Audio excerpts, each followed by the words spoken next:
So I'm going to go ahead and call this meeting to order. They think it's fun. This meeting is printing off something from me, and we'll get the roll call in just a second. But I want to take a second and say thank you to Mr. Madden for being here, our principal rep, and say happy Pi Day to us all because it's not 14. So. Thank you.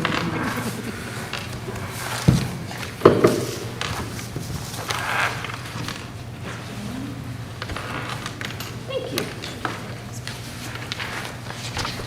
And then we'll start off with roll call. Ms. Booth, when you are ready to call the roll, please. Good morning, Josie Barnhart, Here. Pat Bradford, I am here. and Stephanie Crable. Here.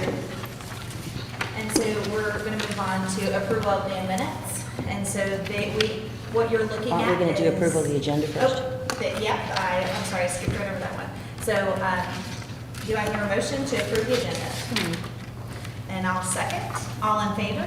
Any discussion? Do you have discussion? I do. Okay, yes, ma'am. So wondering if we could move item 11, policy 3620, up a little higher because the way it's set up now, I don't think we'll get to the discussion at all with all the policy amendments. Do you want them all? Where would you like to see it? Just after the school trips, just so that it's in with all the other single policies. Madam Chair, Yes, ma'am. I object to that. We've just got so much that we've been backlogged that we haven't gotten to, and I'm starting to get really nervous that we just got so much stuff that we haven't touched in months. Okay. So, are you objecting to my motion to make an amendment to the agenda? Yes. Okay.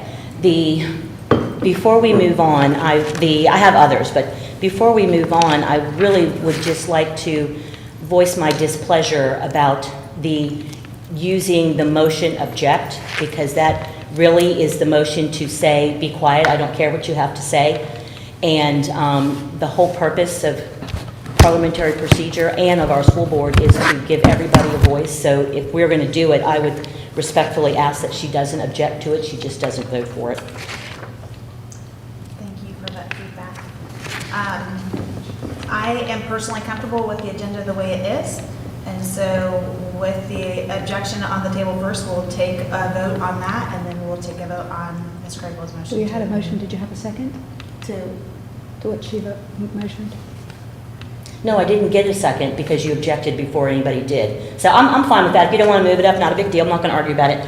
I also, too, wanted to know to add policy 2310 because we did, it's the board agendas or the public participation. Specifically because we talked about that at our regular board meeting, that we would put it on the agenda. And I didn't think it was up to the policy committee chair to decide not to do what the will of the board was. I hear that, and that is on for our April meeting. Whenever I was making the agenda, from feedback from other members who had said that we need to get through these amendment changes. And so I know that the board had put this on, and I have it for the April meeting, which our policy says we have 2 times to do it. Well, that's only for regular board meetings. It's not for committee meetings. So that would lead me into my I would argue that is not correct. When I was talking with Jason as far as policy goes, with Robert's rules of order, it applies for the board, and the same protocols apply for. Well, that's not Robert rules, that's our policy. It's one of our policies that says we'll get it on in the next 2 meetings. Right. And so when you talk with other board members, was that Pat or was that other board members? Because you didn't talk to me about it. I had mentioned to Pete that we had a full agenda, and so I said that we would be putting it on for the April meeting. So, And which is after our April regular board meeting. yes. So we're not interested in that. We had a big, long discussion at the regular board meeting, but now it's not important. Ms. Crable, where would you like to see that added? I would like to see it added wherever you so choose, Madam Chair. I just said the will of the board was to get it onto the meeting, and so we haven't even discussed not putting it. So you do what you want, because I'm just bringing it up. The other thing that I wanted to add was at some point, and maybe this is coming under the policy meeting schedule, was that we have some goals at the committee. I had reached out to you before and said that we need to have some sort of plan, just like every other board committee does, on how we're going to approach things, and to have some input on what goes on the agenda. So are we going to discuss that in the meeting policy schedule? We can discuss that in the policy. Okay. And then also, before we go, the approval of the minutes, we have the minutes of November and not the minutes of February. Yes, ma'am. So those, Crystal's working on those, and so next meeting we'll be able to approve hopefully the both January and February potentially two minutes. Haven't we already approved the November 8th minutes? No, ma'am. Okay. All right, so I guess my asks for the agenda was to move 3620 up, to add in policy 2310, and to have discussion around how this committee is going to operate. According to policy 2230, we're supposed to do that. So I make a motion to add those three. I can do it one at a time. I don't mind just taking off the 3600 because Ms. Bradford's going to object, so we'll take that off. But I do think we need to talk, and you're going to invoke the 2-meeting rule on the 2310, so we'll take that off. And so then it leaves me to, at what point can we have a discussion about how this committee works? I'm feeling like it's a dictatorship and not a committee process at all. So I'll make a motion to add that in somewhere. If it's going to go under meeting policy schedule, I'm fine with If that. you just want to make that note to add that in the discussion. Okay, board. that's fine. So I don't think that's amending the agenda. It's just. Yep, that's fine. Okay, with that, do I hear a motion to approve the agenda? So moved. Second, all in favor? Aye. Aye. Any opposed? No. Okay. And so we're going to move on to approval of the minutes. And what you see before you is the November policy meeting minutes, and if there's a motion, please.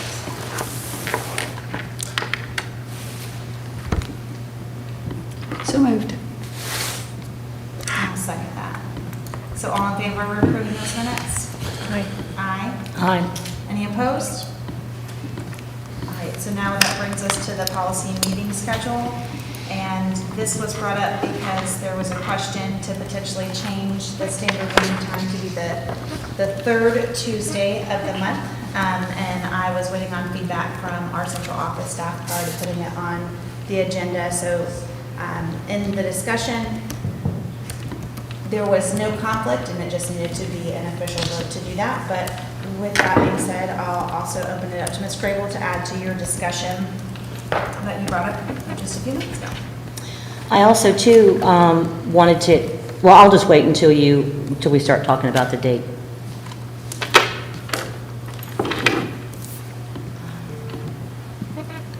It doesn't say in here what you're proposing. I just said there was a discussion to potentially change it to the third Tuesday of the month. And prior to putting it on the agenda, I wanted to get feedback from our central office staff. And so now that we had that feedback, that was the intent of the discussion for today.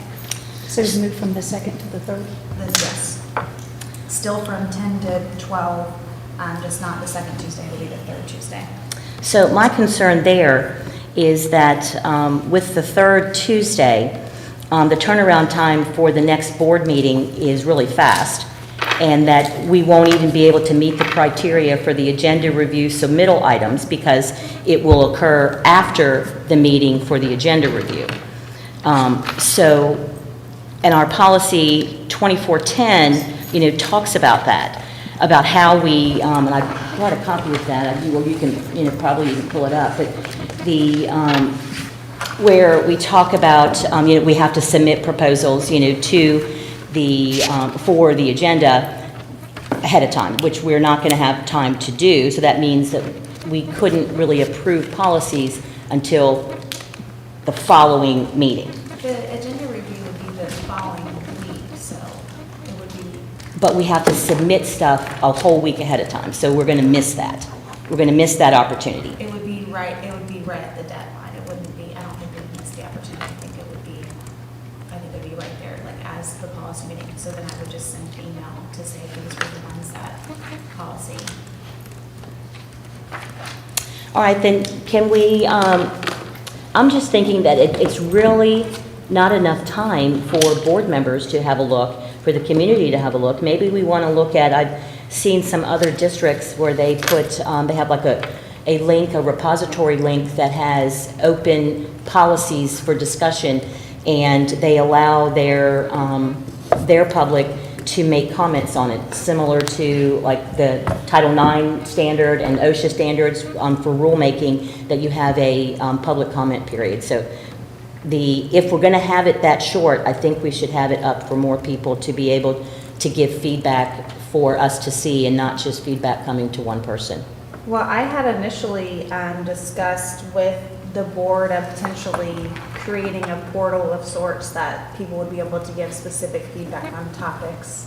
I would assume it's something similar, excuse me, that you're talking about, if there's a policy up on the consensus that somebody could submit and say, I want to give this feedback in particular on this policy. Is that what you're kind of? Yeah, I'm not looking for, people to, complain to us, there in an open forum, but to be able to provide feedback on specifics of the policy that they just heard. Because they're really not even hardly going to have time to prepare comments for, their call to the audience if they want to do that. Is there a reason that we're moving it? Yes, it was a conflict schedule for one of our members, so, and I called you and talked to you about. I know you did. I know, I have the email that says that. I'm just, So I did not put it on last month because I had not heard back from the central office, and I wanted to make sure that I was going to work with everybody prior to discussing it. okay, fine. So, Ms. Bradford, do you have anything? No, I'll go ahead and make a motion and move that we adopt that date. To the third Tuesday? It's not ideal, but it'll work for me. And I'll second that. So, all in favor of having the standing meeting date for the third Tuesday, which would begin in April. It's April 18th, May 16th, June 20th, July 18th, August 15th. Yes. All in favor? Say aye. Aye. Any opposed? No. That passes 2-1.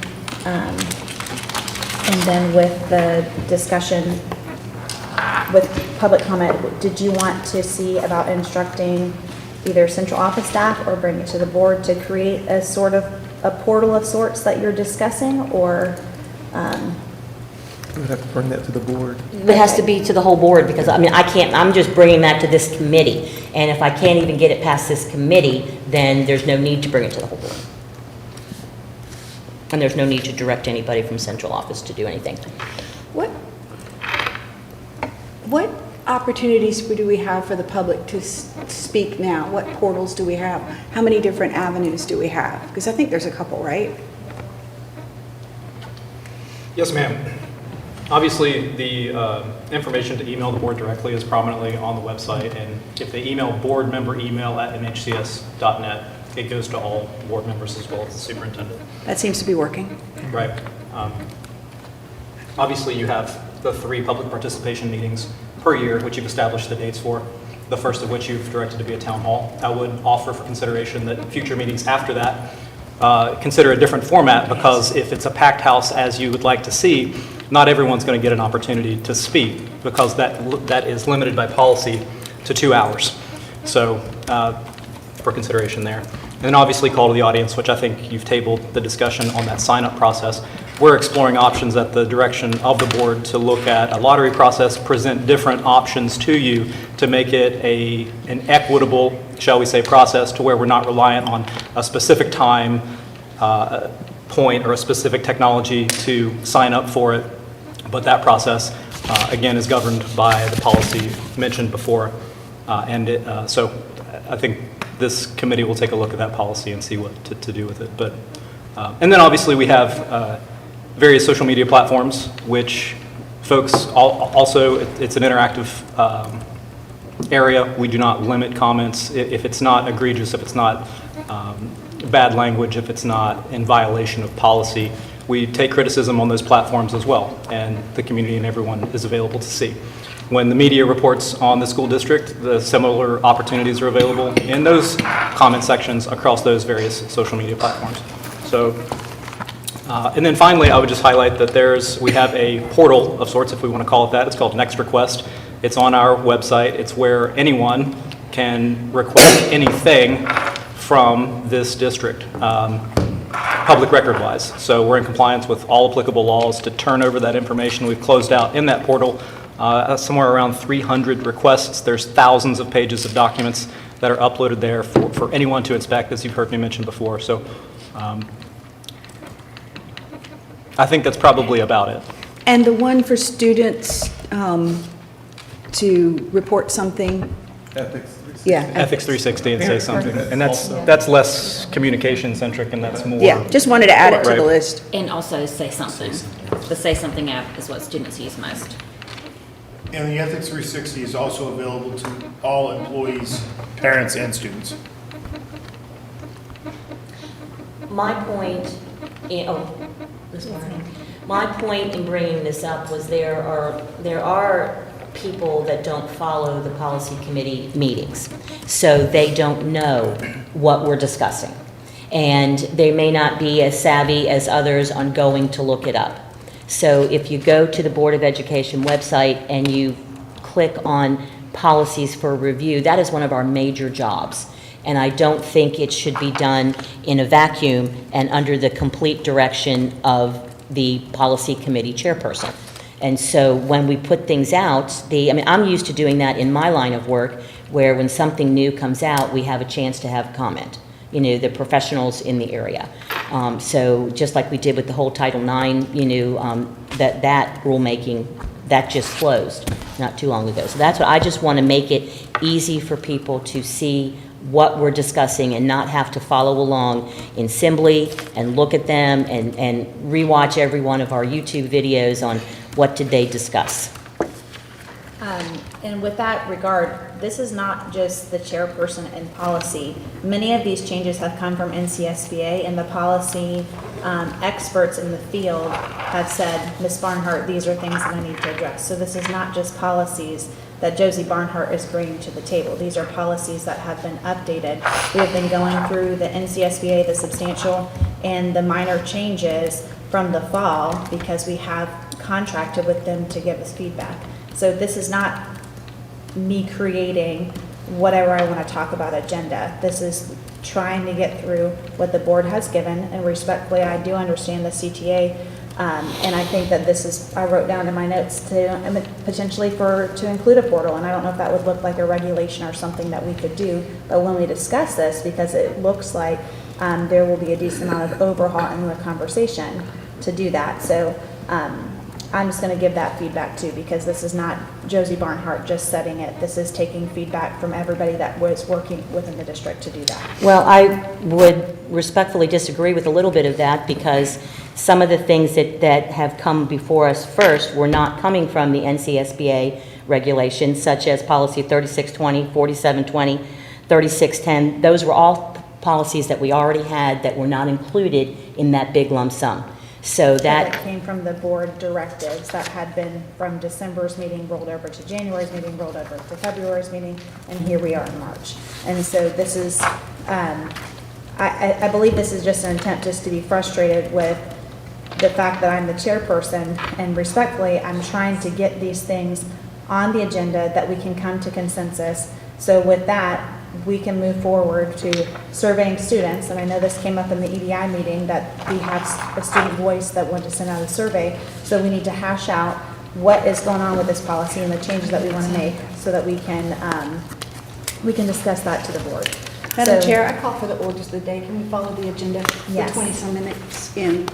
So looking at policy 4720, surveying of students. So looking at those two that you see the red and the blue. The blue are the things that we as New Hanover County Schools discussed adding in. The red are the changes from NCSBA, and there's a couple of things to input. So you can see where we talked about any evidence-based programs. That's the language that Julie gave from last time. And we had talked about adding right under the definition of protected topics, to include local, state, and federal surveys. Madam Chair, Yes, ma'am. I have a number of things written here. Okay. The first paragraph in blue, it's not a complete sentence. It doesn't quite make sense. Any evidence-based program used as a part of the curriculum to address grade-level essential-based standards, comma. The term survey often refers to. Something's missing there. Something got left out or whatever.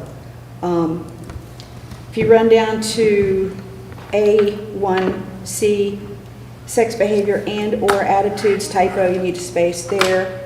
And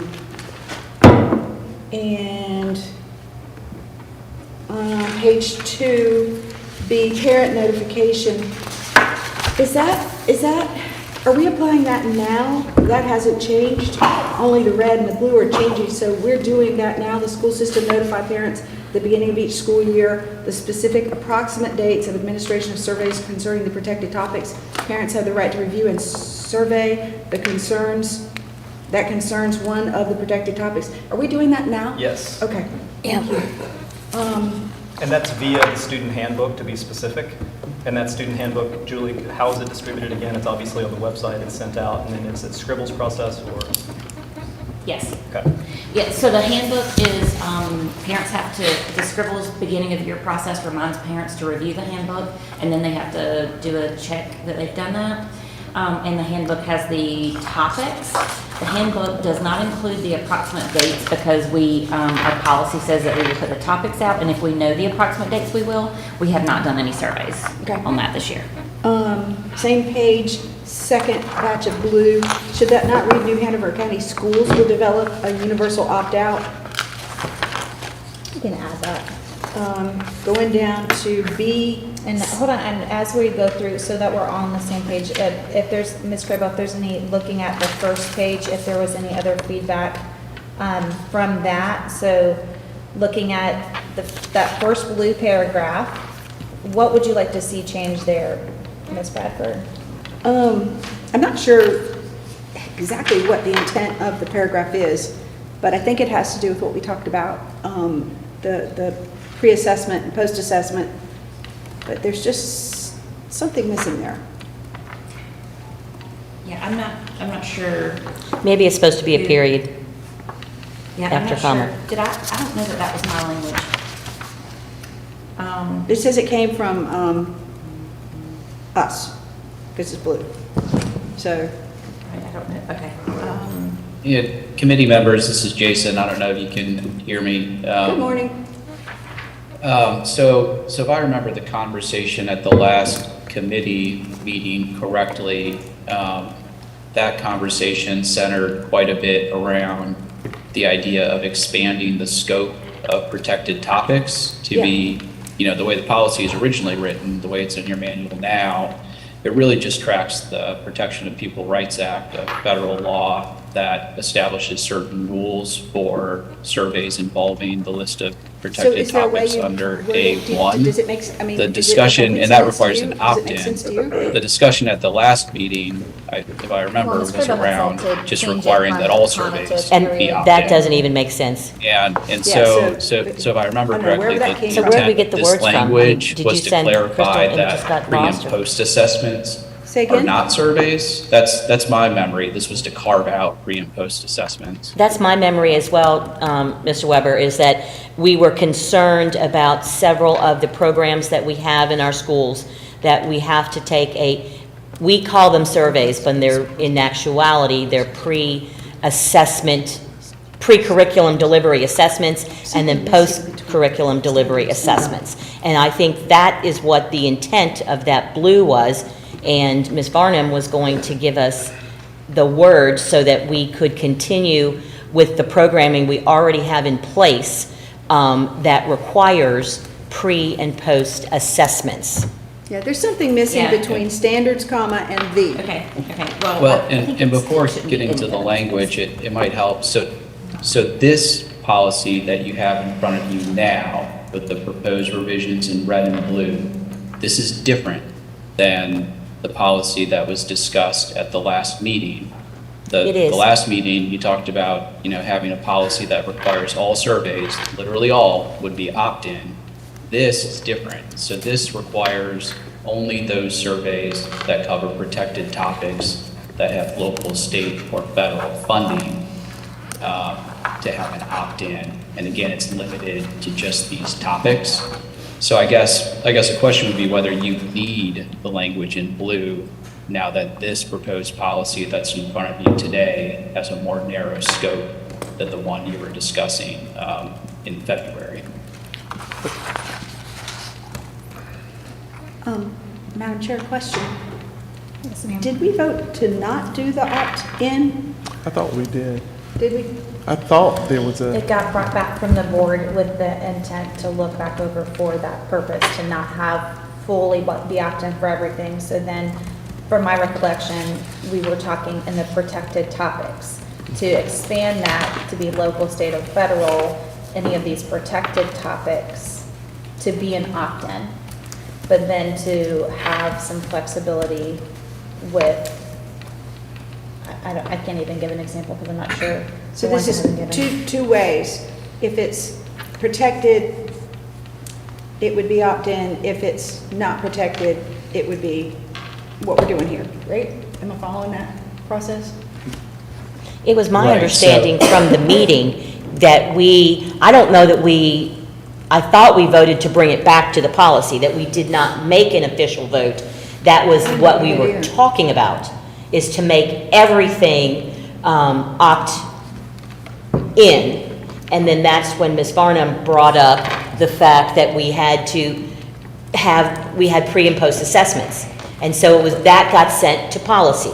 So we didn't, as a board, vote on it. We voted to bring it back to We policy. voted to bring back, this is what my recollection is, so we can all Yeah, go back mine and too. listen again. I agree. Yeah. So we're Well- just sort of casting aside the opt-in option and going with this. Is that- Yeah, so if I can clarify, so the policy in front of you now, the one on the screen, this would require opt-in for any local, state, or federally funded survey that involves one of these protected topics, one or more. It would be an opt-in, The way it's written, the way it's written. okay? And the difference from what Yep. we have is, we did not have, it was just for the Department of Education surveys initially.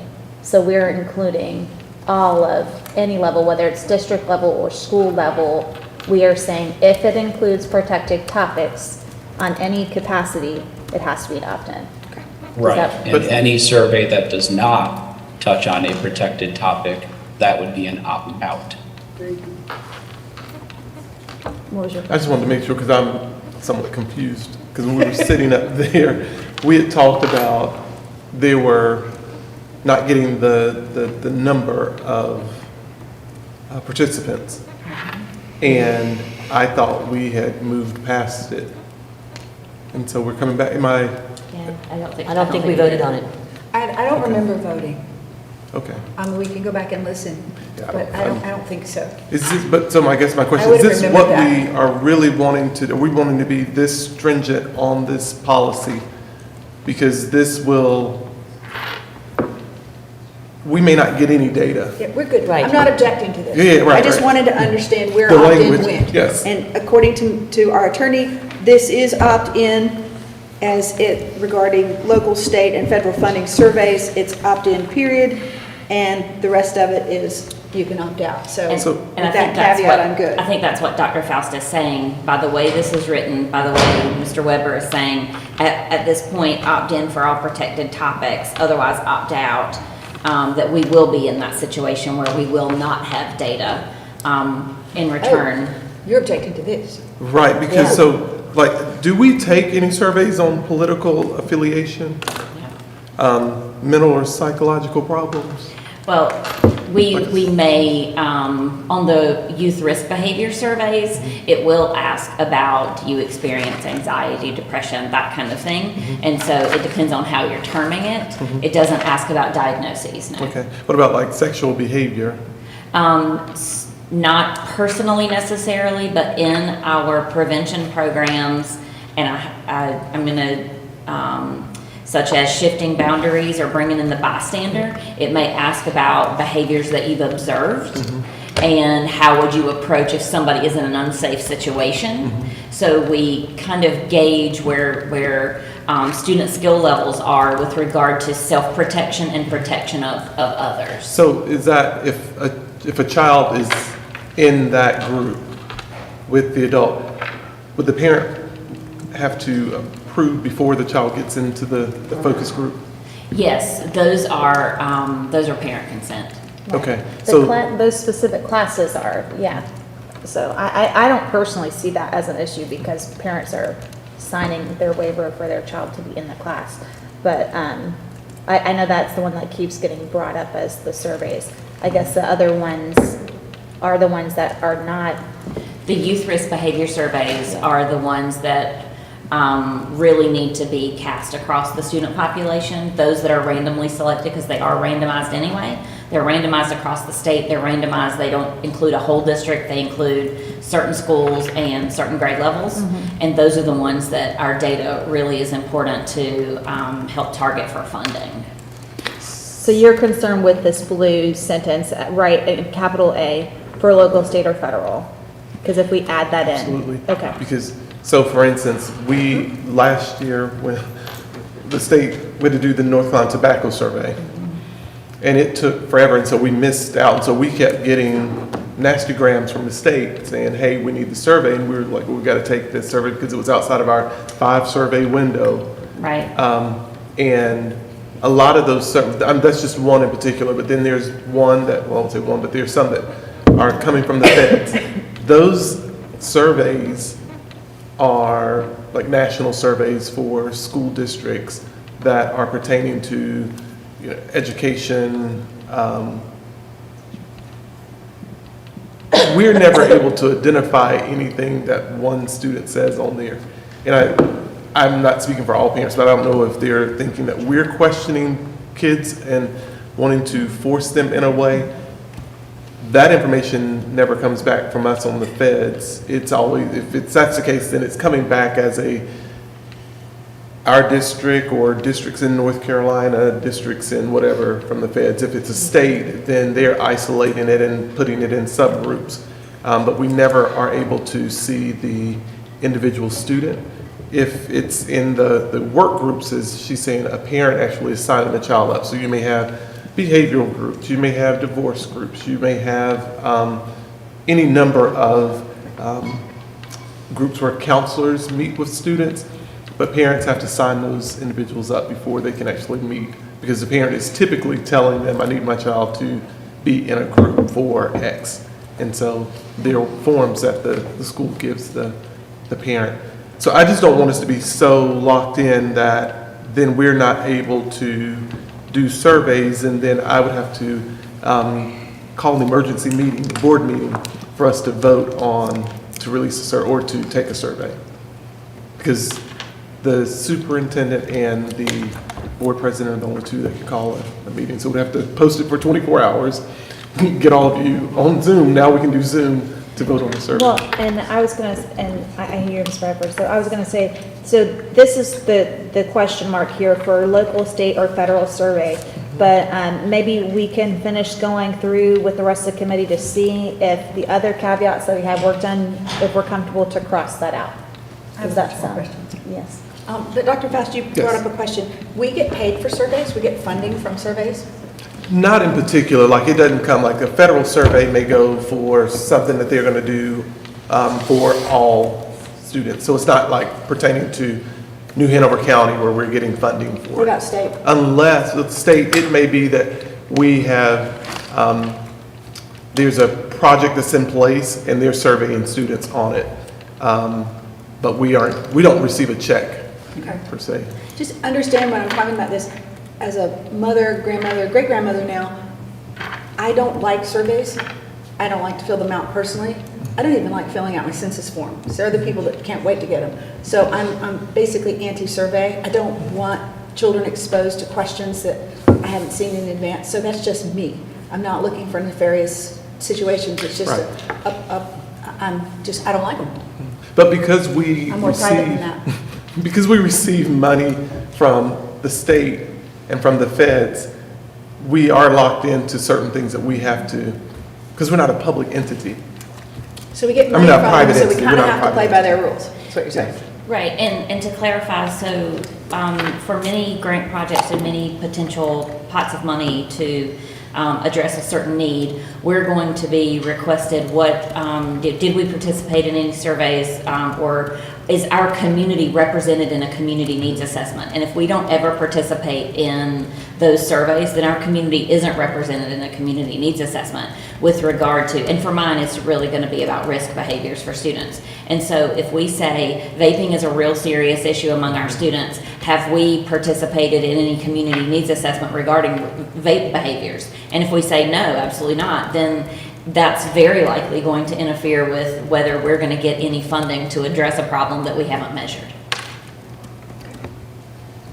So this whole discussion leads me to the point that in item 9 and 10, when we're talking about the amendments from NCSBA, 4720 is not one of those policies. It's one that we brought up ourselves to make changes to. So that kind of feeds right into my concern there, is that we're making so many changes to policies based on personal feelings and the way, and so we can't do that. We have to look at it from the whole perspective. To say that I am anti-surveys, therefore I'm going to see a list of every survey that we have. Madam Chair, a question of privilege. Go ahead, I'm sorry, I'm Does the done, member have sorry. the ability to attack me personally? That's not an attack, it's a I statement, would- but I'm done. Let's refocus our conversation. So I do have a comment going down that front Yes, page. Minimum of a 10-day window, is that 10 business days or is that 10 calendar days? We could do either one. We just were talking about a time frame. So. Whose words were these? Were these yours or were these Julie's? When we were discussing, we had discussed we need to put a time frame on it, and so I had wrote in, let's just do a 10-day window, and you had said a closing hour, so I was like, does a day. Make it business. I mean, we can do a 10 business day window, school day window. No, I would, because the school day, there may not be school on a Friday, and so does that day not count? Right. In our counting, so it should be something. School days follows the school calendar. Yeah. Okay. Do you want me to, I've reworded the first section. Do you want me to circle back to that for you? Sure. That, so instead of any, it should be in N. So in an evidence-based program used as a part of the curriculum to address grade level essential-based standards, Yeah. the term survey may refer to the pre-assessment that is required along with the post-assessment to measure impact. And I'm adding a sentence. Those pre- and post-assessments will not be considered surveys for this purpose. And you could say for purposes of this policy, if the Yes. intent is to carve them out. Yes, thank you. And I'm fine with that language change. Is the rest of the community comfortable with that? Fine. Okay. And looking at the bottom of page 1, we discussed the schools, and we're now going to say minimum of a 10 school day window, and 24 hours. I wonder if that's better suited under the parental notification piece, that blue sentence. And I would agree with Ms. Barnhart. So just to clarify, the changes in red, those are NCSBA changes to the model policy where they reorganized and clarified some of their older language. So some of this does come from NCSBA, maybe not from their fall update, but from a previous update. And under number 2A at the bottom of page 1, the NCSBA actually struck through and deleted that very first sentence because it's repeated down under A2B with the notification. So upon request, parents have the right to review any survey. So that is crossed out, but not because it's being undone. It's now underneath the parental notification paragraph, little b. But then Right. They reorganized some of those. Yeah, and then so And- so Yeah. A starts now with the school system will take measures to protect the identification. Right, and the committee could consider moving that sentence down under B on page 2, because Oh, I'd already moved it. B, parental notification, that paragraph now under the NCSB model, that's your paragraph that speaks to the parent notification requirement, parents' right to review, and if the committee wants to build in this 10-day window, it might make sense to move that sentence under B as well. So has that just got the whole little item A? All it does so that it leaves item A as only those final two sentences around taking measures to protect Okay, all right, students' I'm with you. privacy. Okay, yeah. But all the core concepts are still in the policy, they're just under subsection B. And so that brings, I mean, from the discussion, if we're going to change that on that first page to not include local, state, and federal unprotected topics, if we just did the Department of Education surveys, then on page 2, little paragraph C, that red paragraph that says if prior written consent is not mandated for a survey involving protected topics, then I think that we should be keeping that if we're going to be changing that. If we're striking out, we're not going to include local, state, and federal surveys. If we're just going to Department of Education. So local, state, and federal surveys would then be opt-out but not opt-in. Am I following you? Well, that's was the discussion That's what from we're talking Dr. about? Faust, is Okay. if we kept it. So I'm just saying, if we're going to allow that, then I think this paragraph, this red paragraph needs to stay. And then the change that Ms. Bradford said, New Hanover County schools, schools should be inserted into that blue paragraph. So I'm still confused on the 4 local, state, or federal surveys. Are we interested in the opt-in for these surveys, or are we interested in opting in for protected topics, no matter who gives the survey? It's the protected topics, but that's where the issue of concern that Dr. Faust was saying, that if we do protected topics at any level, local, state, or federal, then we're potentially not going to be getting the data that might be needed, is what has been said. Well, for clarity, if it's Department of Ed funded You're gonna do that. and it concerns a protected topic, that's required to be opt-in by the PPRA. Yes. So if this committee does nothing and the policy stays the same, under current federal law and current policy, any federally U.S. Department of Ed funded survey concerning a protected topic must be opt-in. Right. So we had talked about expanding it, but right now, the policy, it specifically to the federal surveys is our protected topics. Yes. And so That's if we correct. keep that, if we keep it as just federal and we do not add the blue language of local and state, that's why I was saying to keep this second red paragraph, if prior written consent is not mandated for a survey involving protected topics. Excuse me. So then A, B, all the way through H, those would go away. They would not be in it. They can't go away. They're not going away. Okay, all right, I get it. So I see it, sorry. Just brain fog there. C, collection of student data and for marketing purposes, school system generally will not collect. That's a pretty arbitrary word. Is there a chance we can delete the word generally? Just say will not collect, and then come down, and in the red where it says however, change that to say except. So strike however, insert except, and What page are you on, Ms. Bradford? 2, bottom of page 2, third-party surveys. Oh, A sorry. third party or collection of students? Well, actually, yeah, collection of student data for marketing purposes. The school system generally will not collect. That's pretty arbitrary, generally. So if you strike that word, and then you come to the red where it says, however, in the event, change that to except in the event. It makes it just a little bit tighter. So to read it, the school system will not collect, disclose, or Yeah. use personal student information for the purposes of marketing or selling the information or otherwise providing the information to others for that purpose. Yeah. Except in the event. I would be fine with that. Is there an issue with that then? Let's say, for instance, we're doing a survey and it says students are not eating breakfast and they're hungry. If we say that we will not collect that data, we may need to pull that data out and say, oh, for this school, we need to apply our, was it the comprehensive feeding, where we get them breakfast. There's so many things. And when you just read it in isolation, it looks different. But when you're inside and you know that there's no harm that's being done, then I read it differently. So I can't say that I would be able to say that I wouldn't, if I knew that a school came up that said that we were taking survey and they were missing math 1. They weren't getting math 1.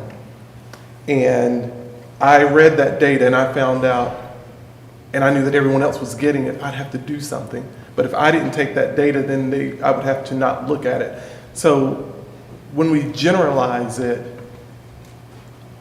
I just don't believe that we can just do it in isolation, is all I'm going to say. Well, and a prime example in the recent few weeks. So yes, and generally we won't collect, disclose, but sometimes this is directory information. And for example, our local community college asked for us to release information specific to them reaching out and communicating with students that would potentially be students. And we released the limited batch that had checked yes, and then they're saying, well, this is so many less than in the prior years. What can you do about it? Nothing.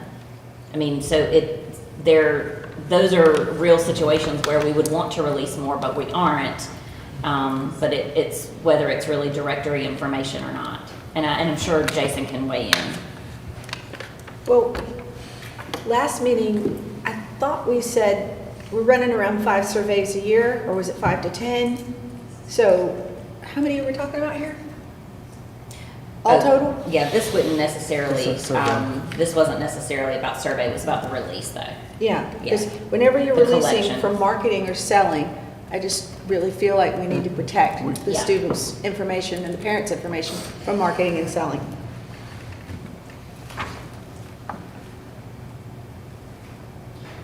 If you go to page 3, second paragraph, again, I think there's something missing in that sentence. Proceeding rules for the collection, disclosure, and use of personal student information do not apply, comma, the school system collects. So there's a word missing there for whoever's intent that was. Something's not quite right.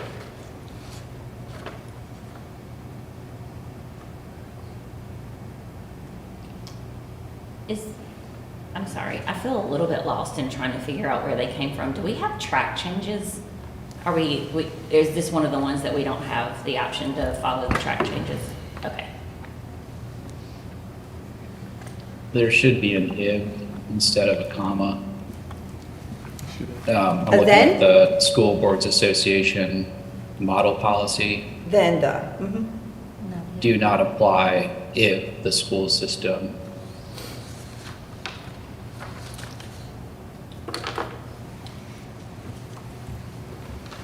So I haven't had. that section in there, we're going to provide the information to book clubs and magazines and programs to have access so they can send literature to the students, but we don't have any clue who those people are. The parents, maybe they don't want magazine solicitations coming to their children from, I don't know, Tractors Inc. or, whatever. So I'm uncomfortable with this selling and marketing of the data that's been collected. I'm very uncomfortable with it.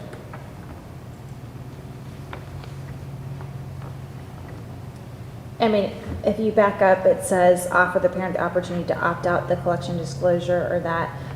Can we put in here something similar to what we had talked about before with the opt-out form? Could we have New Hanover County Schools will develop a universal consent out form, or I don't know if we already have one for the district?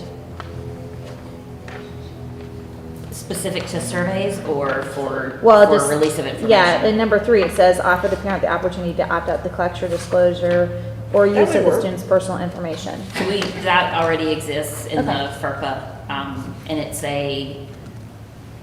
it is an opt-out. Right. Yeah. Yeah. Except for some of them specific to, in one of our systems, it's an opt-in for release to community college information. Yes. The opt-out already exists. Okay. Okay, good. And to back up a little bit, on page 2, when it says third-party surveys, to keep up with the same language, and I'm just going to insert a 10-school day window, similar to what we had put on page 1. Which one? Go ahead and correct distributed for spelling in the same Where line. at? Oh, yeah, good one.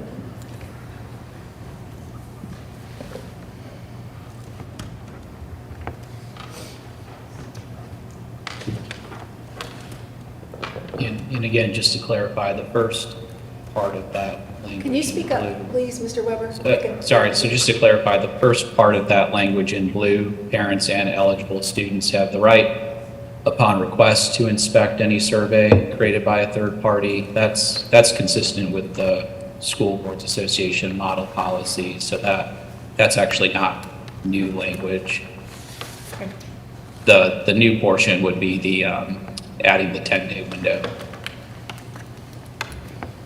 Yeah, and so looking at that section of the third-party surveys, this is really where if we want to scratch for local and state, because the federal protected topics are there. We were discussing adding it.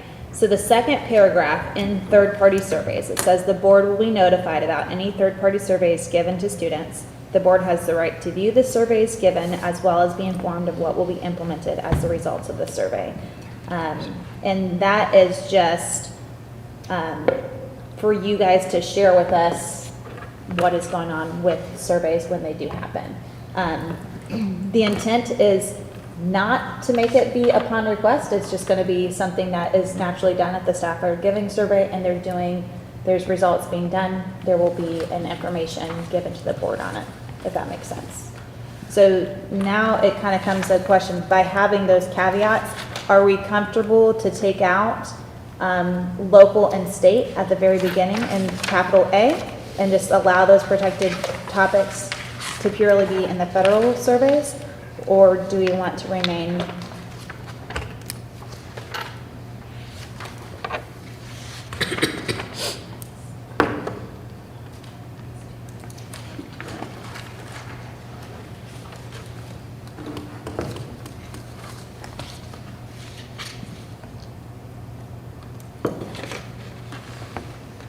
Dr. Faust, tell me again, if we take it, if we leave it under A, the last sentence, A1, how does that restrict you? So I don't believe we'll get the Data. data that we need. Oftentimes, because of the work life and busyness of parents, you're sending things home, they don't get to it. And I believe that's a missed opportunity. I honestly don't believe, as just as an educator, that we are taking surveys to damage kids. And just even as a parent, I've never known my child to be damaged from taking a survey. I was happy, and I'll be honest, I'm happy that we get college information. My daughter got a scholarship through some information that was given. And we're like, oh, we didn't even consider this one. And so I think there are opportunities, again, if we do it in isolation, but then it's like we missed something because like, crap, I didn't realize I was gonna do that. But I just believe there are some missed opportunities, and if we aren't getting the data that's given, then we aren't participating.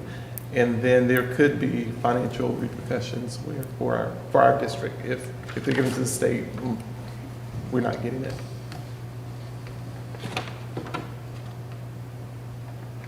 I mean, I personally like the added caveats that we had in here as far as having a window that allows for parents to have access to it, and it's given that set expectation for the entire district. Creating a universal opt-out form and also informing the board. I think it helps provide that clarity that I think some of us are wanting to get. I'm okay. And I think that, I agree. I mean, if we're given an option to say, here's, and I forget what they call it because it's not actually the survey, but it's like the standards around the survey, because then it invalidates it if you give the actual survey. But giving them the parameters and letting them see it, I think that. And so Jason, if we scratch this blue for local, state, or federal, do we have to reinsert something for specific protected topics to make it applicable on the federal? I think it's already in. It's already, it's No, I think we it's just already did in that there on Okay. page 2, under little c, Oh, yeah. parental consent. So do we strike the red and the blue yeah, The whole thing? the red is already. for been purposes struck. of this policy? No, you would leave the, or sorry, are you back on page 1? Right. So the red strike-throughs, that's part of the NCSBA changes where they Okay. were cleaning and reorganizing this So the whole policy. thing goes away. So I think what the committee's considering now is deleting the language in blue. Okay, Yes. you're right. And so, Jason, question for you. Are there any other protected policies, or are these just the ones that we define as protected? If the feds on their column, they say that educational policies that are protected, does the school district determine which are considered protected? No, this, as originally drafted, this policy, I mean, mostly just mirrors federal law. Okay. So each of these protected topics, A through H, those are specifically included in the PPRA, Okay, universal, got it. right? And committee members, I've been taking notes. I mean, I'm happy to, I don't know if this, would come back to the committee again in April. I'm happy to take all of this and make revisions so that there's a cleaner copy that clearly shows the School Boards Association changes. It looks like some of those didn't carry over to this version versus the committee's changes that have been discussed today. I'm happy to help. I'll take direction from you. I wholeheartedly agree with that approach. I would too, and I appreciate, Jason, you doing that. Ms. Bradford, you have one more question? Yeah. The strikeout, let's see, where is it? That would be B, nope, C, collection of student data, page 3, second to the last paragraph, it's in red.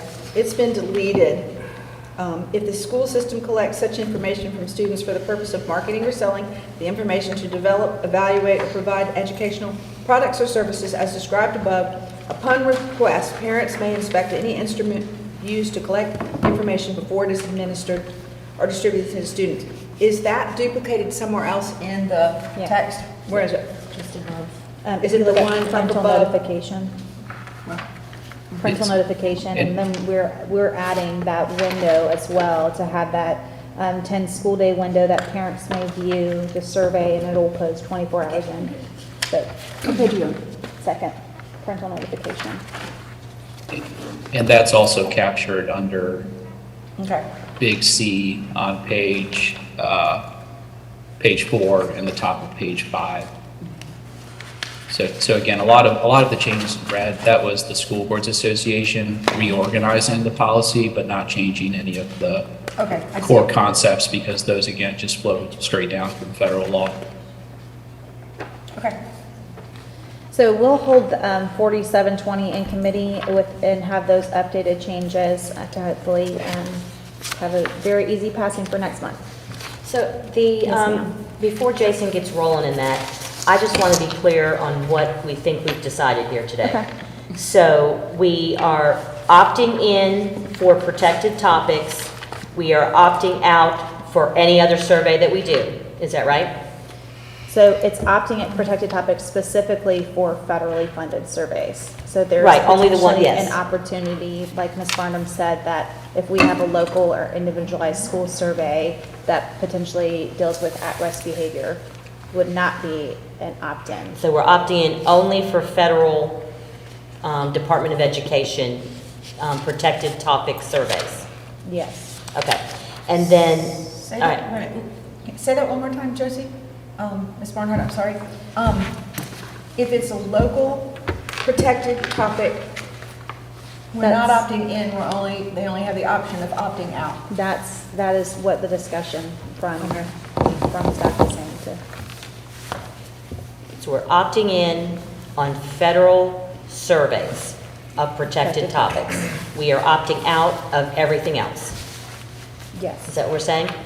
Okay, and then the other thing I just want to be clear on is are we, with this pre and post assessment, are we giving the go-ahead to continue to use those in programs that are in force? Or are we saying, no, we cannot do those programs if they require the pre and post assessment?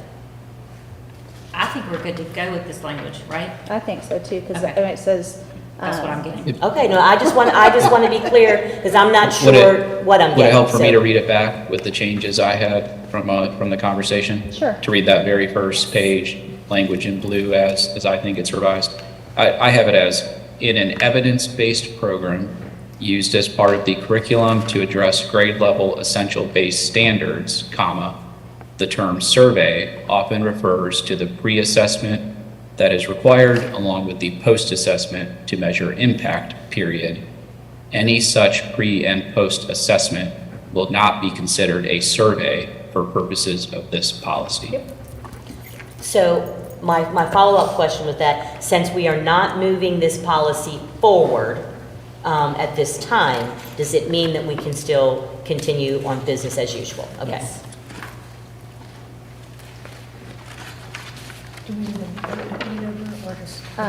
To hold in, we're just gonna hold it into committee for next month. And then that brings us to the counseling program and the changes that, I have on here. Now, there's supposed to be there's two things that we wanted to add, was the red, having the definitions. Hold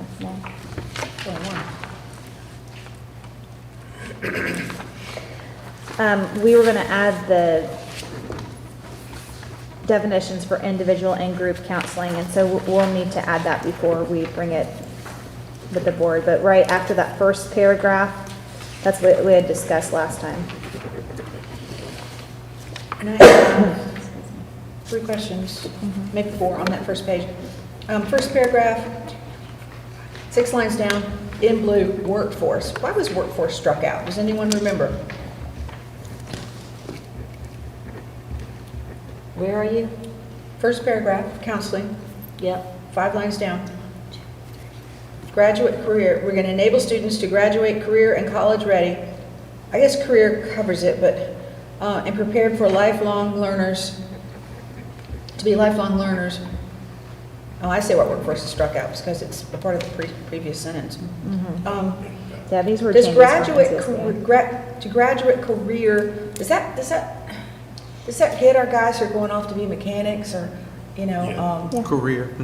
career It does. covers that? Yes. Yeah, and I think this is to graduate career and college ready. And Not this was, necessarily as a graduate, but to graduate. and Okay. these were comments that we included from policy committee talking about that, so that we made sure that we included all of our students, and we didn't just talk about going from high school to work, or high school to 2-year, high school to 4-year, high school to military. We made a conscious decision to make it broader. The next one, same paragraph, 3 lines up. First 2 words, social emotional development. We're putting so much emphasis on social emotional development, and I just wonder if we need those words in there. It's just. Which paragraph again, Ms. constant. Bradford? First one, same one, See, 3 okay. lines up from the bottom, far left. The beginning of the second part of the blue. So Academic career and social. Okay, make me happy to just strike that word. And then, in the next one. Would you just academic- want to see developmental needs instead of social/emotional? Yeah, developmental. Let's develop the kid, yeah. Committee members, that language might come from North Carolina State Board of Education policy for I thought blue was us. counseling programs. It should be, but so in this particular policy in front of you, the blue, these are the school boards. It got flipped. These are the School Boards Association changes in blue. Okay. And then the policy committee change is that change in red under A. Okay, so am I correct in the fact that the North Carolina School Board Association are recommendations, but they're not law? We can accept them or we can reject them, but we're not bound by them, correct? Well, it depends. I mean, you pay them to track changes in state policy that that LEAs are required to follow, and changes in state law and changes in federal law. So sometimes they're just making clarifying changes. Other times they're updating local board policies to reflect what's required under, state policies or state law or federal law. And I don't know if Ms. Barnum can speak to this better, but my understanding is each of these components in that first paragraph, that those are required components of a school counseling program under State Board of Education policy, but I could be wrong on that. Yes, North Carolina follows the ASCA national model, and that language is from the ASCA national model. I was just pulling up the ASCA site, which is the American School Counselor Association. I was looking at that language to ensure that that is direct verbiage, and I can let you know. Thank you. And I'm checking too. And Ms. Barnum, would you mind, right after that first paragraph, could you do words, a sentence to define individual counseling and group counseling, just for clarification purposes? I think I had discussed it last time. Right. I think I sent those over. Okay. I can pull that back up. Do you have that, Ms. Bowie? The changes were the tracking. I have, Anita and I are in the process of resetting that because we do have the definitions Okay. of that. So Anita's fixing to post the one that has those definitions. You have that? Yes. Thank you so much. Okay. Yes, so, but my point on the social and emotional development, I mean, that came straight from DPI, that we have to put that in. It's in our strategic plan under safety, in which we all voted for number 1 or number 2. So if we take those words out, then we're basically nullifying, some of our strategic plan with that. And we have, I'm not going to use the word survey, but we have, talked with students, and not our students, but generally around the state and the country. Part of the learning loss of our students and the effects of the pandemic have been, social and emotionally related with our staff and with our students. So if we intentionally take that out of our model, then, we're missing out on a lot of stuff. I mean, Principal, do you have any comments on just, like, if we were to say, let's not do any more social emotional learning, what would that look like in our classrooms and in our schools? That's not what we're talking about. We're talking about the counseling program. We're not talking about teaching. We're talking about counseling. I understand, so let me take out the word teacher, insert the word counselor, and, what do you think? Or is that too much of a question to ask? I don't want to put you on the spot, but. Certainly don't mind answering, and you're asking for my professional opinion. Yeah, professional opinion. From working in schools. Yes. The way that it's worded in this sentence, it says academic, career, and social emotional development needs of the student population, and we're talking specifically about school counselors. I don't have any problem whatsoever with those words being in there, because I do think that that is something that school counselors do need to have some guidance or some attention to with their students. With that being said, I think school counseling looks very different across the K-12 spectrum. At the high school level, school counselors have a much different responsibility than potentially at the K-8. But no, as a professional, in my capacity as a school administrator, I don't have any issue with school counselors tending to social emotional developmental needs, as well as, the academic and career. Thank you. And then, and just to bring that back to the whole SHAC model is the whole school, whole child, whole community. And that is one of the 10 pillars, is the social emotional well-being of our staff and students. So that is, I can't in good conscience take those words out. Well, we do have, I know there was a question about whether school board association language is required. No, but there's state board policy and maybe attached to general statute, but state board policy that required the district to submit our mental health and social emotional learning plan to the state for implementation. So that was completed, and then to be aligned with that, as Ms. Crable mentioned, our section of student safety and wellness on the strategic plan.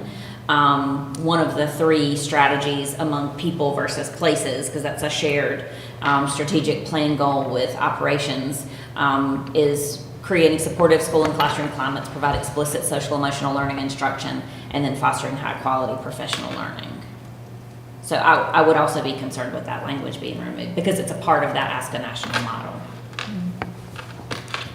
Well, and that's why to add the definitions for individual and group counseling, I felt was an added benefit for this, just so that, and like I said before, with NCDBI, they had given specific instances in which group counseling occurs and individualized counseling, so, yes, ma'am. Addressing social emotional, there's a vast number of parents out there who have expressed that they are not interested in all this focus on social emotional and equity. They're interested in academics, and academics is the first word in that grouping. But I have to be, with good conscience, bring up the fact that there are so many parents that want to, as Ms. Mason said recently, feelings. We need to focus on academics, and I've said feelings in before as a way of just sort of getting my arms around that. Parents out there want to focus on academics, and we made it the #1 thing in our strategic plan when we voted a couple of months back.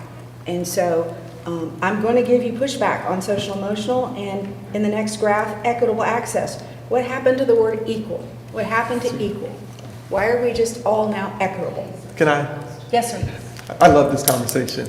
So going back to, let's assume that they're kindergartners that we're working with. So sometimes we're evaluating them on their social response. It's considered play therapy.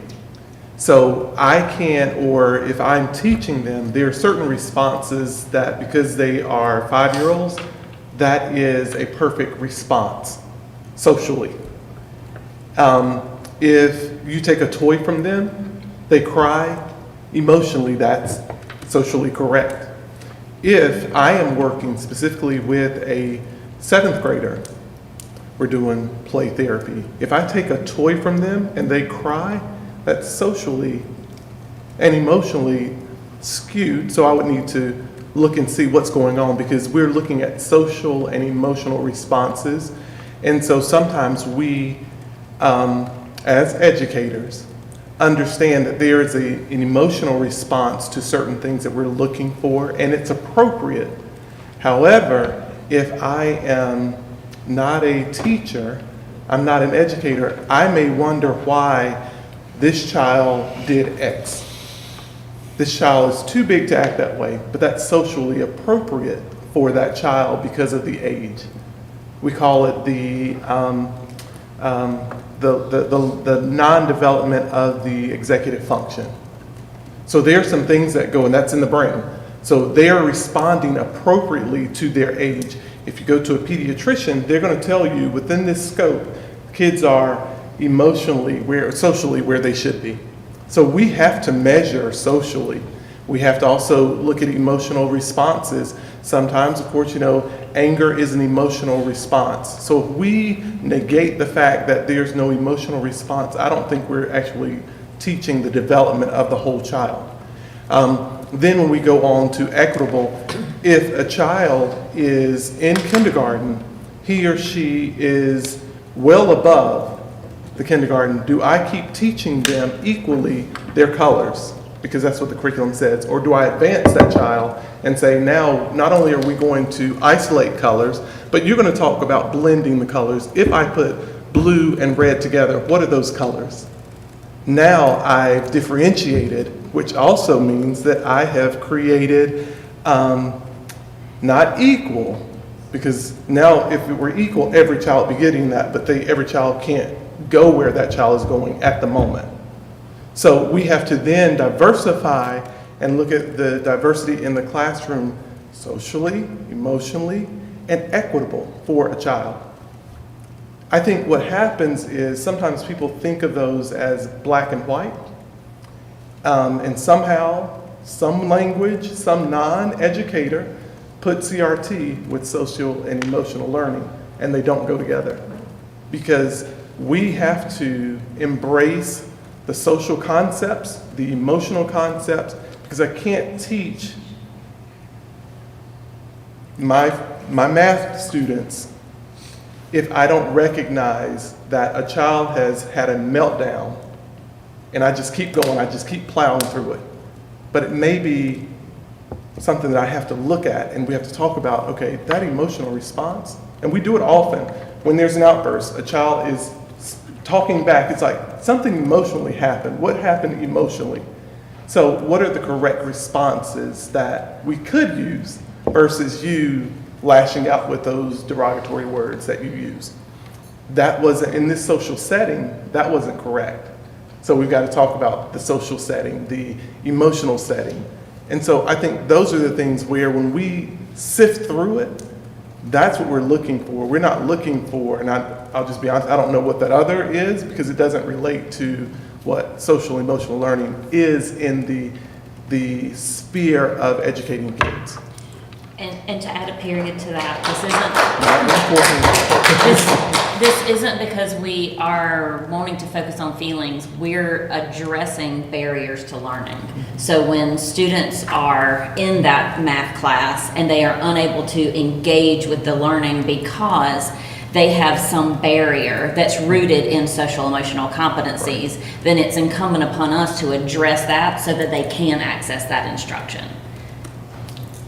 Well, and I would ask, and I don't mean to put you on the spot, Mr. Madden, but since this is a counselor program, I mean, that's part of why I wanted to see the definitions for individual and group counseling, because that's where the appropriate person of contact, because me as a math teacher, I'm not necessarily always going to be able to know the ins and outs to deal with inappropriate responses, but as a counseling program, I have to imagine if students have IEPs and just interventions that we're providing, this is one of the interventions. I mean, am I completely off base by assuming that? I'm sorry, can you repeat specifically what you're asking? Since this is for a counseling program, like if we have students who are needing support, and this might come if a family's going through a divorce. You know, for example, I've had friends tell me the ability to access a counselor during the day has been really helpful in certain situations. So, but we're directing them to the expert in that field. In this case, it would be a counselor. Sure. Not saying the teacher is the expert in this field. And that's where, again, for me, it helps me to wrap it around having those definitions of individual counseling and group counseling. They are different. It is not a blanket statement.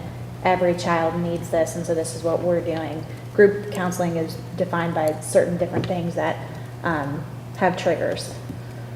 Okay, great, yes, so I think I understand what you're saying. I just got a little taken back when you compared it to like accommodations or something that would be written in an IEP or more an NHCS plan or something that is law abiding. We have to provide those accommodations and those modifications for students.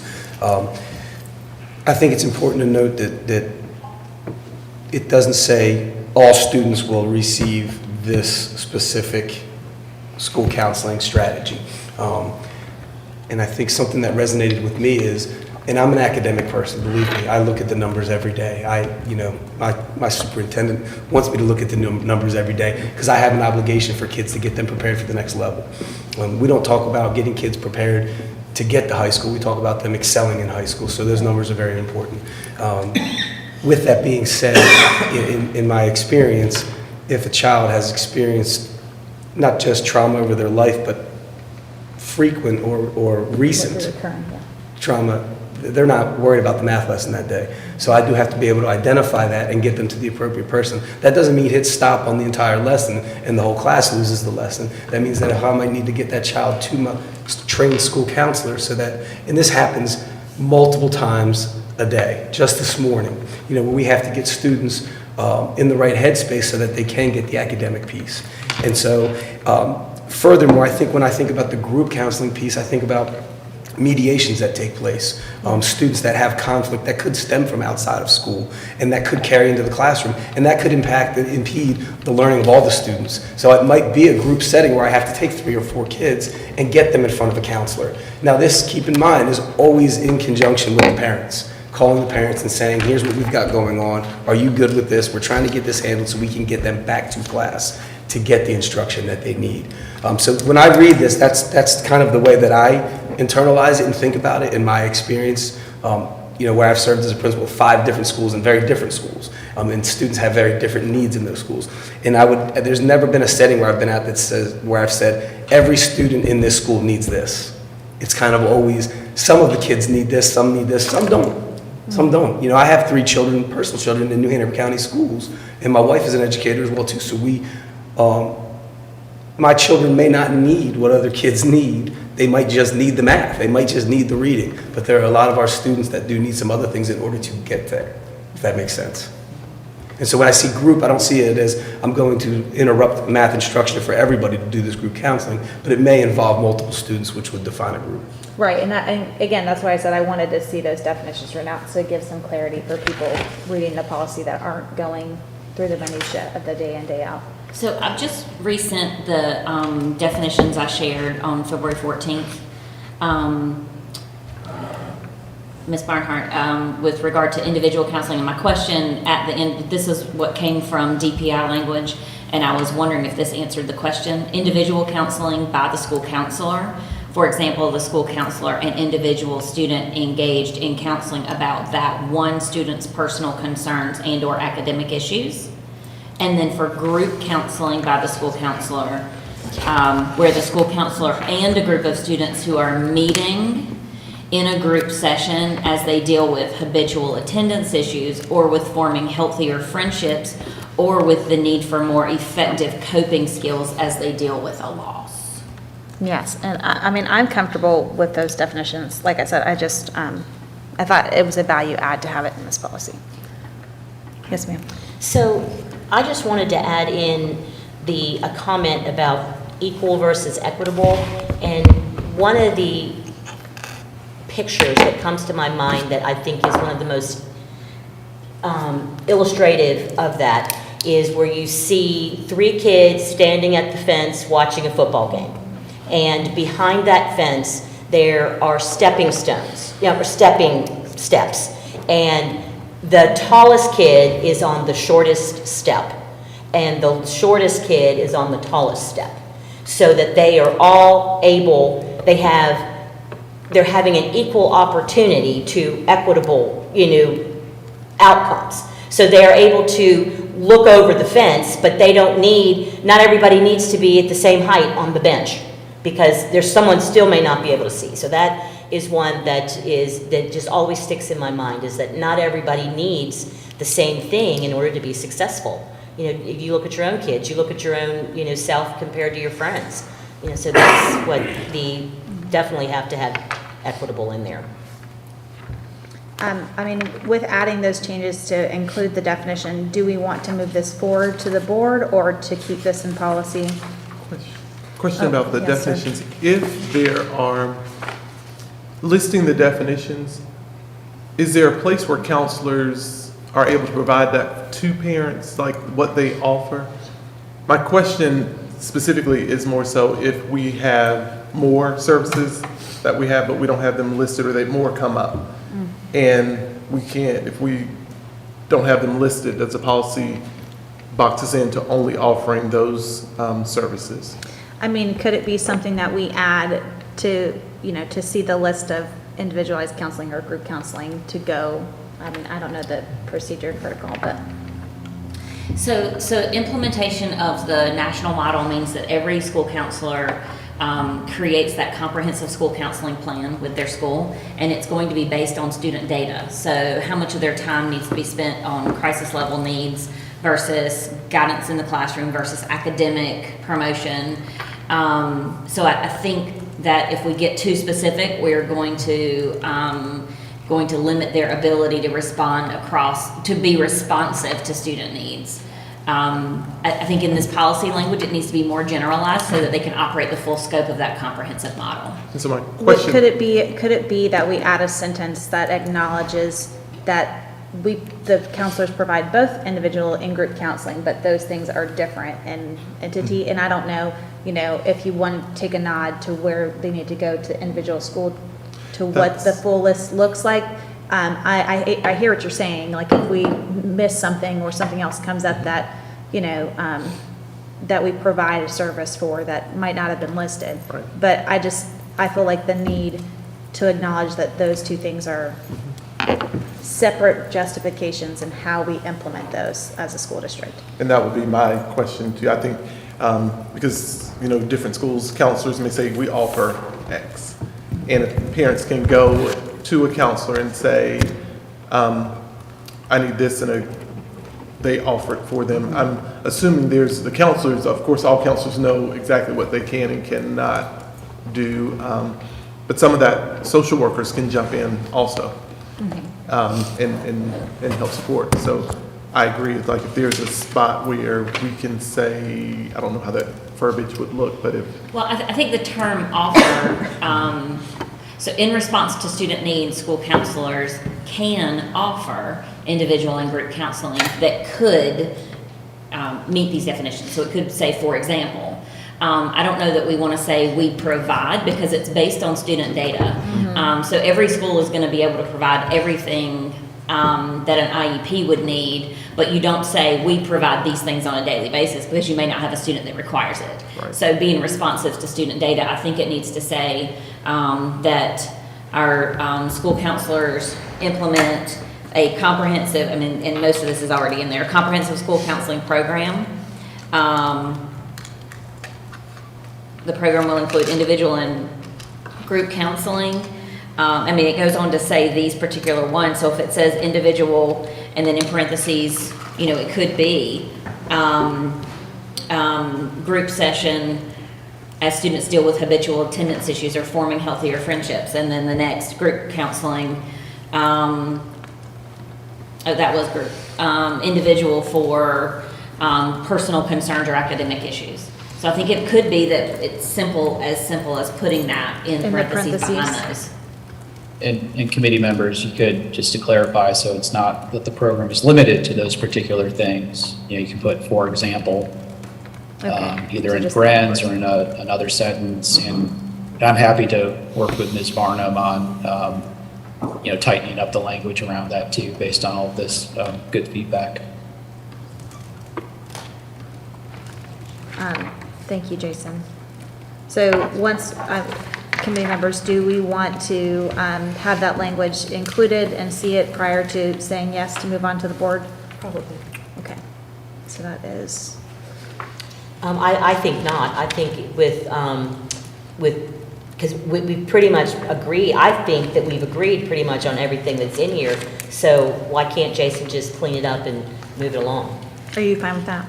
I'm fine with that because that's what we ask him to do. And we have a whole column on that says that there are some things that we need a couple wording changes. And Jason would work with Julie and we would get the appropriate wording. I don't think there's anything major in here that would hold us back from moving this forward to our next board meeting. And is that policy language that I offered, is that appropriate? If so, I've shared that with Jason for consideration. But it's also, if you go under B for involvement of parents and others, that second paragraph says each year the principal or designee shall inform parents of the guidance and counseling services available to students. With that, parents will be notified of the right to opt their students out of participation in certain group, academic or career guidance or personal or social counseling services of a generic nature. With that support. Does somebody want to define generic nature for me? As it relates to that paragraph? I'm sorry, I didn't hear that. Define generic nature as it pertains to that paragraph? The last, I would think the example of like a divorce, like if a child is like just going a circumstance that could. I was looking for generic nature. Yes, it could be with. And committee members, particular- there's a reference there to policy 1310. Yes. for 002, where if you go to that policy, it includes some examples. And what I'm hearing from the committee, and I could be wrong on this, is that you would like to have examples in this policy as well. So anyone who comes to this policy to see what the rules are around counseling programs, they would have a better idea of what individual and group counseling means. Is that right? Or you Yes. want examples in here? I didn't mean that, but I like it, so sure. Okay, and I can work with Ms. Varnum. I haven't seen her language, but I'm sure we either, add that in exactly as it is, or I can help to tighten it up for this to go to the full board. So I have a question regarding that. When we were looking at policy 3300, the school calendar, and comparing it with policy 2230, the board committee's calendar, that we opted to define it in one policy and refer to the other, so that we didn't ever get ourselves back into the situation where we had conflicting things in two different policies. So is this one of those, to me is sounding like, if we put too many examples in one, we always have to make sure that we go back to the corresponding reference. So me personally, I'd like to see them outlined in the most appropriate place. And what we did with the calendar is we moved it to the board committees and out of the calendar law 3300. So that would be my suggestion for consideration. Yeah, and I think that's a good point. I think a definition is different from an example. So I would agree, if there's a definition of a term or a phrase in one policy, you have to be very careful to make sure the definition carries over into others, and you might just want to have it in one place. With the examples, I don't know, Ms. Marna, you can speak to how often those might change, as long as they're general enough and they're clearly written as examples. Then there might not be the same concern, but I'm happy to, the examples go here or in another policy to help with drafting it however the committee wants. I mean, I would be fine with you adding those changes, Mr. Weber, and to move it forward to the board for review. I was like, I guess we can do it officially. So that's going in the second box? Yes, The upper right ma'am, box? the existing policies with changes. So we're gonna put 3610 on that, if we're all in favor of that. And then, Ms. Varnum, you had asked about the next topic, which is discretionary admission. And it also happens to be one of the substantial changes, but I'll let you talk about why and if you want to implement this now, the changes for policy 4130. Yes, so our reasons for discretionary admission, number one, as employee benefit, and then other discretionary options are related to students. So mainly our admission is based on domicile or residence requirements, but this is giving an opportunity for students to be permitted, discretionarily admitted for employee benefit or for other reasons. And the clarifying language, and I talked to Mr. Weber about this, the clarifying language in A2, the red, if the parents or guardians have demonstrated a specific, extraordinary, compelling family need or hardship that can be meaningfully addressed only by admission to the New Hanover County school system. So you see the language that was struck out was less specific, because the part about meaningfully addressed only by admission. I'll go into the intent of this policy was to allow us, number one, to allow discretionary admission as an employee benefit. That's honestly a great recruiting tool for us. Based on the high quality of many of our programs.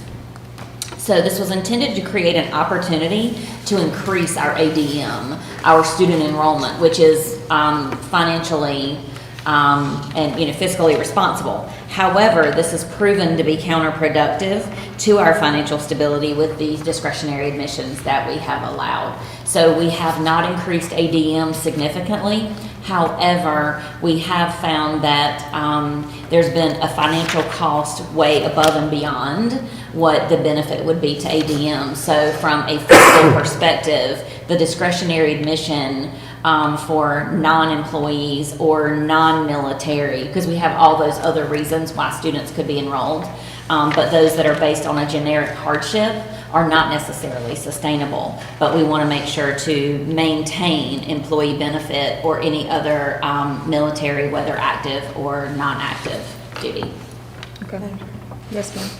So, Ms. Varnum, so this moves it from generic to a tighter? Yes. Okay, that's what I thought. Thank you. And is this something that you need implemented right now? Like I said, it's on the substantial policy changes, so could we wait to bring it before the board once we review all of it collectively, or do you need it enacted? Do you want us to pick it out and do it now? So I do need for it to be enacted in this enrollment season. Okay. Because this affects admissions in the new school year. So if it was going to wait till the summer, I think that would be too late. If we can pick that one out, I would greatly appreciate it. Okay. Then it's my impression that, my understanding and how we've been doing it for the past 2 years is when they send us the chunks, we can pull out and do whatever we want. We don't have to do it chunk by chunk. So it's completely not out of line to do that. Okay. Madam Chair? Yes, ma'am. While we're on this, can you talk just for a couple of seconds about the process for open enrollment and those dates so that the parents listening can just hone right in on that? Yes. I should have pulled it up. I thought I was going to do that toward Can we, I think we're running out of time. We need to probably stay on track with that, with our policy, but I have a question too, why we're deciding we're going to do that. Do these other admissions for discretionary admission, do they pay? Employee benefit does not. I know employee benefit doesn't, but the other, where the parents have demonstrated a Hardship, specific extraordinary. Yes. Most often those are held to tuition payment, which is the local contribution. So should we have a line in there about that and reference our It- policy that It talks about that? It depends, and the board has a separate tuition policy Right. that tracks the statute on this. Should we reference it? Is it cross-referenced at the end? It's not, it's. No, you're right, it could be down under cross-references. I'm looking at the one, it's the parent and student grievance procedure, behavior standards for transfer students, and domicile or residence requirement, and policy Right. 4120. You could add the cross-reference to the board's tuition policy. And I So don't know what that is off the top of my head. looking at Ms. Varnum's changes, and then if we add the reference at the end to tuition policy, are we okay with moving that forward to the board? Yes. 4130. I am comfortable with that as And well. the tuition policy is 4135. Thank you. So we're going to add the reference 4135. And to clarify, the enrollment timeline is on our website. Our top bar on our website just has an enrollment, our very top bar, not the blue bar, but the total top. Enrollment, click on enrollment, and the enrollment timeline is the first thing that pops up with all of the supporting documents to the side. Thank you. Thank you. And Dr. Faison, if you are ready to go, you're up next with the 3320 school trips. Thank you so much. Can you guys hear me? Yes, ma'am. Okay, so I am bringing to you some changes for 3320 for school trips. And as you can see, basically, the changes are in reference to overnight field trips and international travel field trips. And they just make it so those trips have to be approved at the district level. So you'll see under A, we add unless overnight or international for athletics. This was, Mr. Kelly looked at this for athletics. He said this was what he was already doing, so this was not a problem to add. Okay. And then if you will go down to the, sorry, did somebody say something? No, I said just, okay. Okay, so if you'll go down to most of the red, this is the major change, and Mr. Weber has also reviewed this. School trips that involve travel out of state and overnight stay must also receive prior approval from the superintendent or designee. Groups that include male and female students shall have male and female chaperones. Chaperones consist primarily of school staff, shall be in similar proportion of the ratio of the male to female students participating in the trip. Then we added, the principal will provide a copy of the field trip form, itinerary, and supervision plan to the superintendent or designee for all overnight and international field trips. Okay, any So questions I from can committee members? take any questions. I have a question on page 2, just one. Last item, G, non-school sponsored trips. A non-school sponsored trip is a trip or tour organized and sponsored by one, an individual teacher or group of teachers acting as private citizens. Can somebody just give me an example of what that would be? A teacher wants to sponsor a trip to go to Europe. Like EF tours or something like that. And they're coming at it, they aren't doing it from their class. It's not a school related, it's outside, but the teacher is wanting to do it and students sign up to go with that individual. In my high school, I was a high school principal, the high school Spanish teacher sponsored a trip to Europe every other year. Thank you. Well, I appreciate those language changes, and I'm comfortable with moving this forward to the board. Committee members?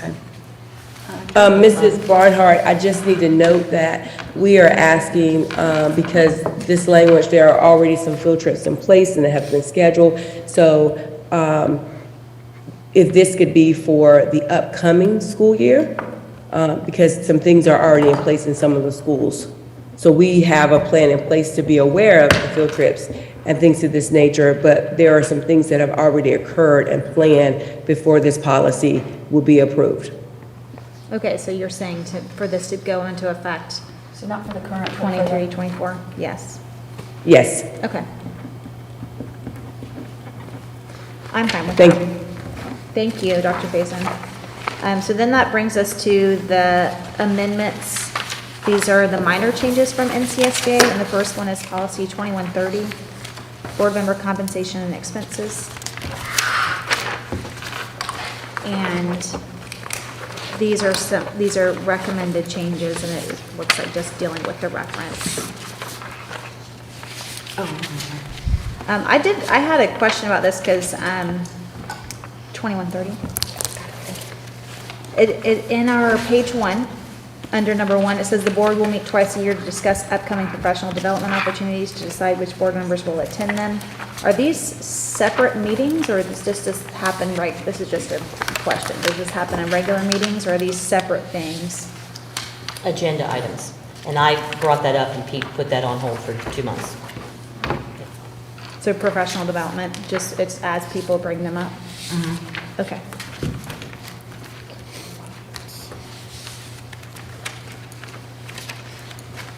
Was there any other feedback in this particular policy, 2130, committee members, or are we good to move this forward to the board? I personally am comfortable moving it forward to the board. Me too. Me too. Awesome. So I'm going to add that. The next policy is 3102, and this is the technology.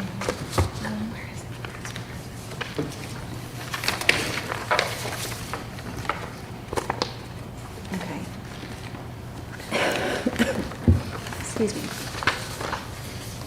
Again, this one had just some reference changes and added from the handbook and legal things to be, and on my notes say to have the state law referenced, which is a requirement. In discussion, and Ms. Brinson, I don't know if you want to address this, but I was chatting with you about, I know with online instruction, we've been talking about how the textbooks are now our laptops, and so as far as the use of that and the feasibility when parents are wanting to know the protocols in place. This isn't the policy for that per se, but we can reference and refer them to the student code of conduct or student handbook. In this policy, reference them, is that what you're saying? Yes, well, that's what I'm curious if we need to do that. I know, we just talked about how we are implementing light speed on our devices and how, just in conversation with parents, that our new one-to-one devices are considered the textbook and what that looks like as far as expectation, no matter where you are at as a child, if you're using a New Hanover County Schools device, what that looks like. I'm not sure, and Mr. Weber can speak up. This one specifically deals with courses that you're taking. You know, it's the implementation of online instruction. It's not really the instruction itself, but it's like the opportunity to take the courses and that, as well as the, God forbid something happens again and we have to move into remote learning. You know, that's what this policy deals with. What you're talking about, definitely we could look at in the other technology policies. Okay, and I just didn't know if we needed to reference that or not, with that. And the answer could be no, that's okay too. Yeah, I apologize. Can you repeat the question? As we roll out one-to-one devices and knowing that our technology devices are considered the textbook, I didn't know if we wanted to make any references as far as the student handbook of what the expectation is while online learning, while utilizing your device in any fashion. I mean, I know that this one is specifically talking about online instruction. I just didn't know if we needed to also reference what the expectation is of our students that are participating in online instruction. Right. And the board has a technology responsible use policy that would speak to the rules around the use of a school-issued device. I mean, it could be cross-referenced in here. That would be at your discretion. Any strong feelings, ladies? And I'm thinking that this policy really is not talking about any of that. It's talking about virtual public high school. Mm-hmm. That you don't have to take on a personal computer. You could take that at home. I mean, you don't have to take that on a school computer, right? You could take that at home if you wanted to? Or are we encouraging them to use their school laptop to do that? I mean, they could do either or. I mean, all of our high Either schools or. now have a device, so Yeah. they could use our device. We make sure our device has the software they need for those courses. Okay, I guess since it's not mandated to use our devices, then I don't necessarily think it's necessary to put that. So I'm fine with moving this forward to the board, 3102. I just wanted to make a comment on, just call us back for a moment, because we did have this conversation before at a board meeting under B, where it says, when warranted by exigent circumstances and approved by the superintendent, we may temporarily transition to remote learning if permitted by law. And I just wanted to call us back to that when we had the conversation about elite students or elite student athletes to be given the option to have remote learning. And this is basically saying that's not exigent. It's not emergency that we do that. So I just wanted to bring that back, kind of full circle. Huh? What paragraph were you reading from? B, first line. Those students, Ms. Crable, would actually be doing the NCVPS or our online instruction. is what Right, they would be for. yeah. But we had talked about it at a board meeting, where can we offer those students who are traveling, the option to do remote learning? Yeah, I mean, we had talked about that in the policy committee to potentially explore the option if there would be things that we could expand to utilize that. But it wasn't something that we were saying had to happen. Yeah. Okay, so, are you fine with moving this forward, Ms. Bradford? I didn't hear. Yeah, I think I am. Okay, 3102. So that brings. Are we adding the use of school devices policy as cross-reference, or we're not? Nobody else really felt strongly about it, and I don't really think it's necessary after bringing up that you don't have to use the school devices to do that, so. Can I ask a question? Yeah. If laptop is checked out to a student and they're using their own, is there a, do they just get to keep the other one until the school year is over, or how does that work? I mean, like, I'm not using, because of my learning issues, I'm using my own laptop instead of the one you issued to me, so it just sits on a shelf and gets dust. No. What are we doing with students like that? Students have to use ours inside the school building because we don't have the personal network. We turn that off at the high schools for students. So they do have to use our device when they're in school. When they're at home, they can use whatever they want. But the school device is the device we make sure all the software is on that they need. Thank you. Okay, and the next policy is concussion and head injury, policy 4720, 6145. And it's a required legal reference update, as you can see on the last page. Now, is that under the, It is under substantial? minor, the The minor minors, okay, changes. I got it. Item 9. Yes, Pop over there. I just wanted to make a comment on that. Okay. I think it's quite interesting that this has come at this time when there was a student in Cherokee County that got hit in the head with a volleyball, and now we're adding language about concussions. I just find it interesting and good. Thank you for that. So I'm comfortable with moving this forward to the board, if you all are. I think so. Okay, Ms. Crable? Yeah. Okay, wonderful. Moving on to policy 4334.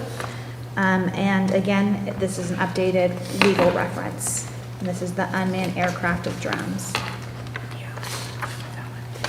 I just had a question on that one. I have no problem with the policy. I was just wondering, and I was trying to read through it. I read through it, and I couldn't understand why we referenced the North Carolina High School Athletics Association in this. Is it because we don't want people taking drone footage of our sports events? Okay. Yep, I would imagine, yes.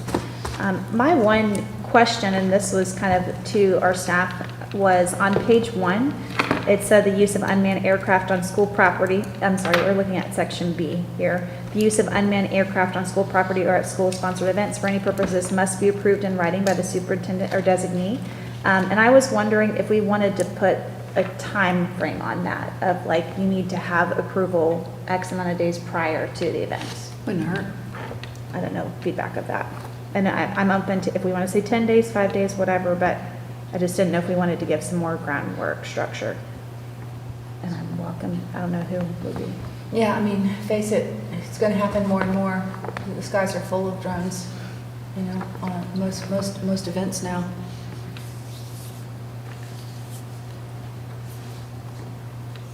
I mean, we can, I'm looking, you were on B, under 2B, is that where you were? Yeah, well, I'm sorry, it's on page 1, capital B. It's authorized use of unmanned aircraft, and it's in that very first sentence. You just want to put a time frame there. So I don't know if you want to say 10 school days, 5 school days, I don't know what's fair as far as the principal, component, if you say, oh, I need to know. I can only speak for myself. I've not approved, as a designee in a department that uses drones for our own purposes. I know Eddie has some drone opportunity, Don does as well. I've never approved or even had a request to use a drone. So I don't know if it's, as you say, it could come into play, but at this point, it's somewhat new. Eddie, have you ever had a request? Time frame in there is fine. What would be fair? We're 5 days, 10 days? Yeah, 5 days. What's the facility use policy, Eddie? I would say like we'd want to mirror something with regard to something already in existence. I don't recall it being in the facilities use policy. Well, no, I'm not suggesting it is, but if you're asking a question of us Yeah. to adjudicate, 5 or 10 days is, I think, is reasonable. Facility use is that's much further. Sure, okay. But, I think if we get that approval 5 days, it would be fine for what we do. So to add, do we want to say 5 school days? A written approval with at least? I would say 5 business days.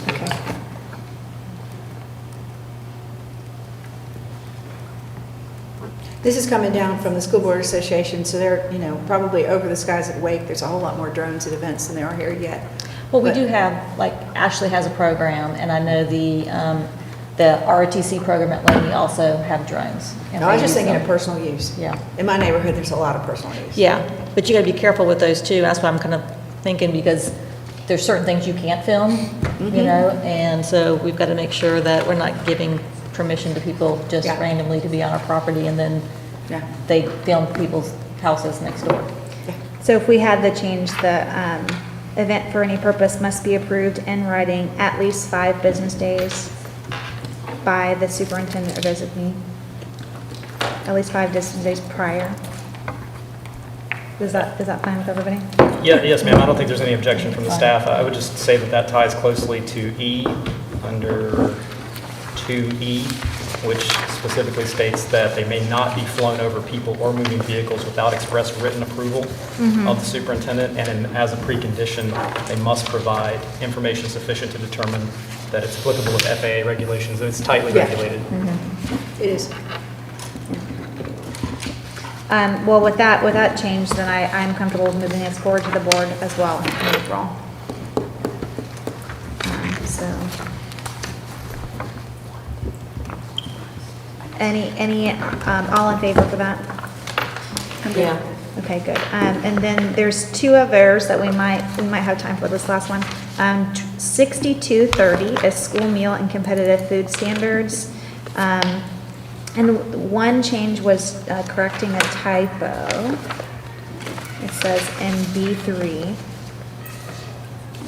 And then the other change, well, It's not a typo, they rewrite via the section, it's the second to the last line.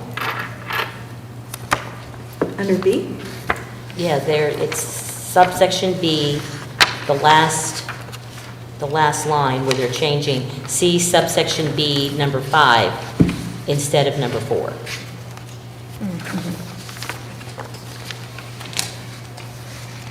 and then just references as well.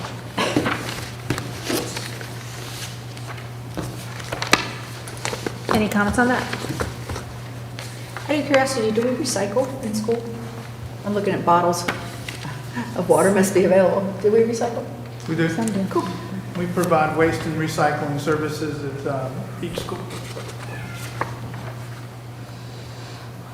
Okay, so I'm comfortable with moving this one forward to April. And then the last for the minor changes is 7360 and 8225, crowdfunding on behalf of the school system.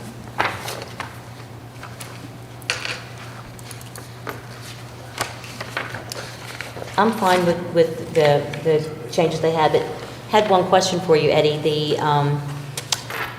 Not saying to do this, but can an organization, which is not a school system thing, can we crowdfund for capital projects? So I was reading through this again. But this is mainly for like small little projects, but it was It's a good given question. all the different layers of under 5,000, 5 to 10. I haven't read this, I'm not familiar with the definition as they use for crowdfunding, but I know that PTAs and boosters and other organizations. Yeah, they can do what they want. Yeah.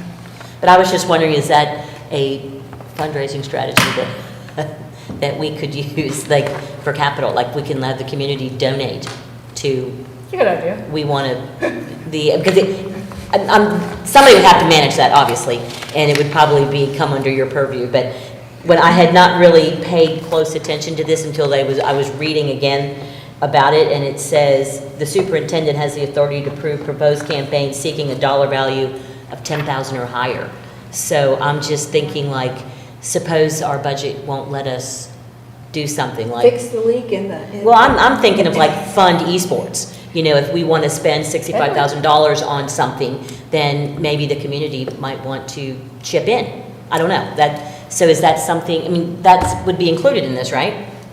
Yes, but we do have on our website a way that the community members can make donations to New Hanover County Schools. And of course, we'll always accept checks. Yeah. If someone wants to send. Can they designate it for a specific purpose though? Could They say can, yes, sports? they can. Yeah, They have yes, the ability exactly. to do that. And especially if there's something particular we want to raise money for, we could definitely set it up instead of just a generic donation where they have to write in how they want the money to be used, we could actually have a category that says, you know, whatever capital project we would want to list, or whatever we would be collecting donations for. So we could do that ourselves versus running it through a crowdfunding group, and that's probably what I would suggest. Yeah, and I see that, are you, like, on page 2, it says the New Hanover County Schools fundraising form will be made available, and so that's what you're talking about, is people can go directly online and give in school No, offices. I think and that school form website. is to get permission to even do one. Yeah. Right, Like, your that's principal has to right. sign off, like if I'm a teacher, I have to come to my principal That's and say, right. I want to do this. Right. Like, to get on Francis Weller's show, where you, on Tuesdays, will have already had to have that approved by the school Right, that's true. and the district, Yeah, so they this know is, about. this is really more focused at the schools and department level, not a central office fundraising event. Okay. I have a question that didn't just go right out of my head. Oh, how many of these do we have a year, the crowdfunding requests? Is it common, is it not common? I don't get many of these. So as she just mentioned, most of this is at the school level with a teacher requesting explicit permission from a principal to run a crowdsourcing type campaign to get something for their classroom, microscopes or something. Generally, we want to make sure that the district doesn't already have those things available and there's communication there. But then it needs to be in compliance with the auditor, essentially. And so we want to be very careful about not going to third-party crowdsourcing applications that are tough to audit. And so Ms. Braswell has been in lockstep with the administration and the principals to make sure, I think that's Donors Choose is the one, Right. is the one that we like or she likes for those reasons. It's transparent, it's auditable, et cetera. So we have, so each school, it's little microsystems It there, is. but, maybe one school, one a year, or is it something that's pretty common? I'm just curious. So depending on the dollar amount, so maybe you can speak at the school level, because if it doesn't exceed, $5,000, which most of yours don't, we don't see it. So from a school level, about how many do you see coming through for permission for a fundraising event? Yeah, in my current setting, it's less than 5 a year. Okay. And just, we're coming up on time, and so the next item is for substantive changes, and I'm just gonna make a motion to continue, move that to the April agenda to continue going through the NCSBA changes. So do we get through all of the policy amendments? Oh, yeah, I'm sorry, I don't think I said that. So, are we all in favor of 7360 to go forward to the board? I am in favor of that. Can I ask for you to read these back Yes, to us, please. just so we all know? Yes, ma'am. So I have two I do that- I'm sorry, I have one comment that I had made a note. On page 2 of the crowdfunding, I thought maybe we should look at the last paragraph where it talks about the dollar range of $5,000 to $9,999. And it says that those would be going to the principal or supervisor. And I was thinking that maybe that needs to be the assistant superintendent level, because the 5,000 and under is going to principal or supervisors. I don't know what your thought would be on that. Yeah, you're right. I'd be good with that. If you scroll down, so I had that same thought, like those two seem to conflict.